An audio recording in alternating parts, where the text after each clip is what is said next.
Railway संबंधीचे 4 सूत्र या ठिकाणी आपण जाणून घ्यायचे, कारण रेल्वेचा कोणताही प्रश्न सोडवायचा असेल तर या सूत्राशिवाय आपण सोडवू शकत नाही. तर ते 4 सूत्र कोणती आहेत?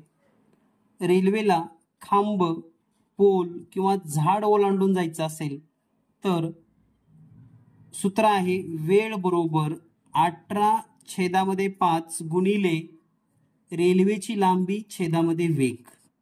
तर या सूत्राचा वापर करून आपण रेल्वेला झाड, विजेचा पोल असेल किंवा खांब असेल किंवा प्लॅटफॉर्मवर उभा असलेली व्यक्ती असेल तर या सूत्राचा वापर करून आपण वेळ काढू शकतात.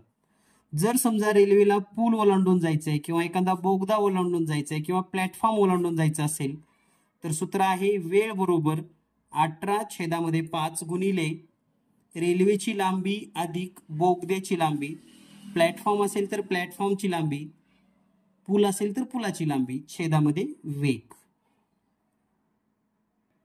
यानंतर समजा 2 रेल्वे एकाच दिशेने धावत आहेत, 2 रेल्वे एकाच दिशेने धावत आहेत, तर त्यावेळेस सूत्र वापरा वेळ बरोबर 18/5 गुणिले दोन्ही रेल्वेची लांबी यांची बेरीज करायची आहे आणि छेदामध्ये वेगाचा फरक काढायचा आहे आणि कॅल्क्युलेशन केले की तुम्हाला उत्तर मिळेल.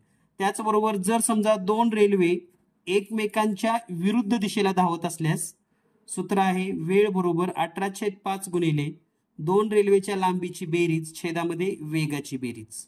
तर आता या सूत्राचा वापर करून उदाहरणं कशी सोडवायची, तर उदाहरणे सोडवलेला व्हिडिओ, याचा व्हिडिओ आपण चॅनलवर अपलोड केलेला आहे. जस्ट तुम्ही तो व्हिडिओ पहा. जर तुम्हाला यावरची उदाहरणं कशी सोडवायची असतात किंवा ऍक्च्युअल कॅल्क्युलेशन कसं करायचं आहे हे समजून घेण्यासाठी आत्ताच जीनियस मॅथ चॅनलवरील व्हिडिओ पहा. नोटिफिकेशन येण्यासाठी सबस्क्राईब करा आणि बेल आयकॉन दाबा, म्हणजे जेणेकरून नोटिफिकेशन आलं की तुम्हाला व्हिडिओ लगेच पाहता येईल. कारण परीक्षेच्या काळामध्ये टेटमध्ये आपल्याला प्रत्येक तासाला नवीन नवीन गेस, नवीन नवीन प्रश्न आणि त्यांचं स्वरूप समजून घ्यायचंय. त्यामुळे चॅनल सोबत राहा. भेटूया लवकरच. धन्यवाद.